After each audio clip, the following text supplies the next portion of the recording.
Gilgamesh, Achilles, Aslan, Harry Potter, and Spider-Man. These are household names among our audiences, and they're all epic figures. The epic as a genre sits at the center of the development of Western thought. It has remained immensely popular even into the contemporary age. We have epic literature like Tolkien's Lord of the Rings. We have epic film like the Marvel Cinematic Universe. Even epic video games like The Legend of Zelda. So the epic is a core cultural artifact by which we can learn about our audiences. Yet the promise of the epic extends beyond the use as just a cultural artifact. The manner in which the epic makes meaning is a priceless lesson on moral communication. The epic integrates very well into many facets of narrative and macro-biblical theology.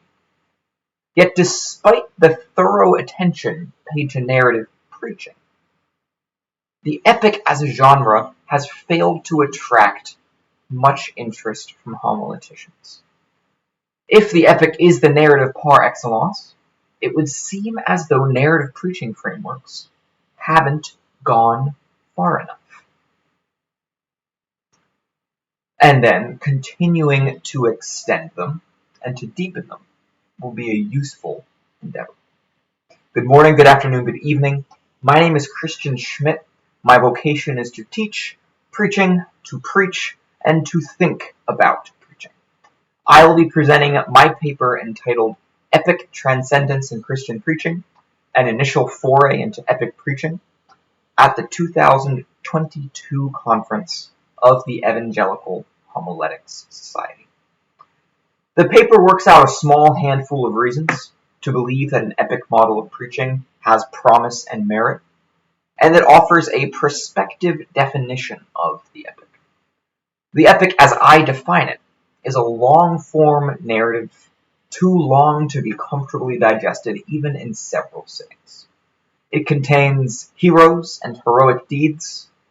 The epic constructs a physical universe, what Tolkien calls a secondary world, in order to make assertions about the moral universe that we all live in. A fourth component of an epic is its transcendent cosmology and eschatology.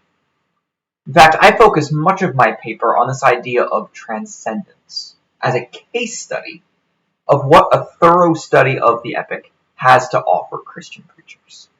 Here are some of my most exciting findings. First, the epic plot is initiated by divine action, but meaningfully progressed by human response. By holding the transcendent and the creaturely in tension like this, the epic provides us another window into this age-old problem of Christian theology. Indeed, the epic uses the transcendent to infuse human action with a deeper sense of meaning and significance. From this perspective, the epic doesn't stop with the last page, but rather continues through the actions it inspires. Certainly, we preach from the Christian epic, the 66 books of canonical revelation, but we also preach into the epic, into the continuing epic, God's work in and through his people today. Secondly, contemporary epics are fueled by transcendent conflict, even with the possibility of total cataclysm, either the threat of a physical ending of the world, or the threat of the ultimate triumph of evil over good.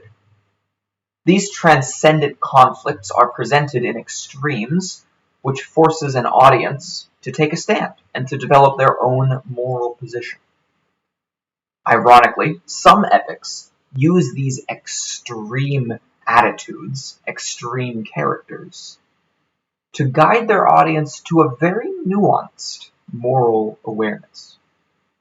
Preaching, then, needs to be aware of transcendent conflict, both in the Bible and in the newspaper. We must not shy away from presenting that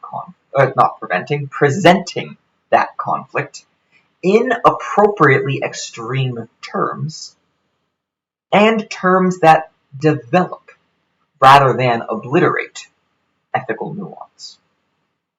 Finally, the ethic contains a baked-in eschatology and a promise of life without end. While this conception is very distinct and meaningfully divergent from the Christian perspective, it is an additional factor of great relevance to us as preachers, as we query the interface between Christian and secular eschatologies on the popular level. So if this has piqued your interest in epic preaching, I invite you to read and interact with my paper. I'd love to hear your thoughts, or of course attend my presentation at the conference. Thank you for listening. I wish God's blessings on you in every form, and I look forward to seeing you in October.